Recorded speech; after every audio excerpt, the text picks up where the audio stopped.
Welcome to the ESPN Esports YouTube channel. I am Jacob Wolf, and today I want to talk a little bit about the Brazil Rio Major in Counter-Strike.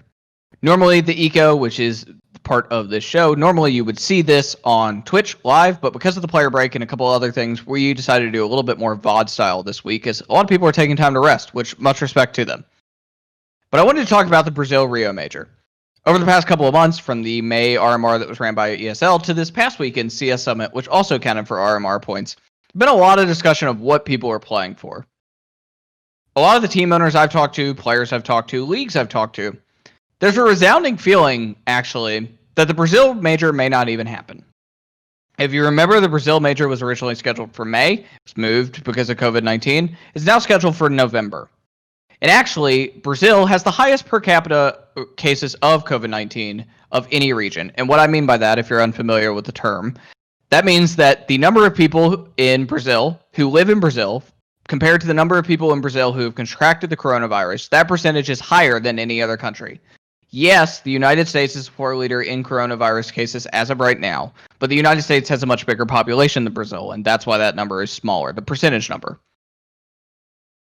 There's something that needs to happen here, and I'm not necessarily sure what it is. I see things like what's going on with the NBA, what's going on with the MLB, and how they are creating these bubbles. I don't know if that's the right answer. Obviously, I have my own doubts about whether either of those will go through. We've seen both in Arizona in the case of the MLB and also in Florida in the case of the NBA, and players themselves in both leagues, that there are still very high coronavirus cases, both in Arizona and in Florida, and also some of the players themselves have come down with coronavirus before going there, and it's going to cause delays. This is a long shot for the NBA and the MLB, and they're dealing with billions and billions of dollars of operating capital that a lot of other esports leagues don't have. We're fortunate in the fact that we do have online leagues, the fact that Summit could continue this past weekend relatively well, too. Same with Blast, same with ESL, same with DreamHack that's been going on over the past couple of months.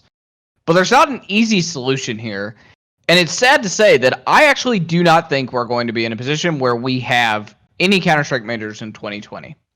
I think a lot of the players feel that way. I think a lot of the team owners feel that way. I've heard a lot. What are we even playing for is a big question. And I don't know the answer to that quite yet.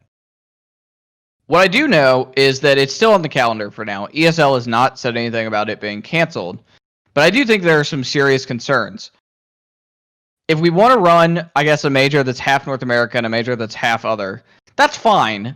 But that's essentially more or less what we've seen with CS Summit, with Blast, with ESL, right? We're getting repetitive competition.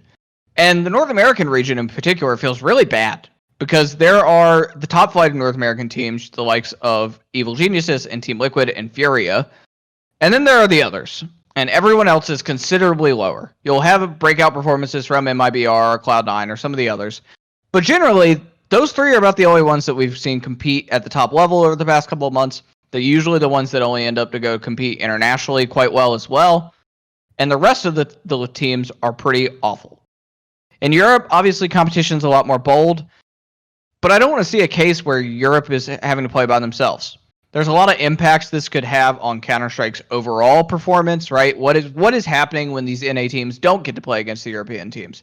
What happens when they're unable to grow because they don't have good enough opponents to play against and learn from their mistakes because they're not making them? It's sad because this is a year that Counter-Strike was supposed to have this incredible year.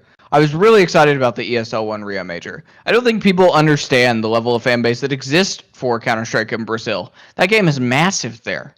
We see people like Fallen and others. They are these idols to pop culture as a whole in Brazil. Not just overall, or not just in esports, in the esports subsection. These are people who have massive fan bases. And they would have flooded that stadium had that been the case. But there's definitely not a world, in my opinion. There's not a world where that will ever be this major will be in a stadium. And like I said, my thought is that it won't happen at all. But for now, that's it for me. Thank you for tuning in. For more YouTube content, you can find us here.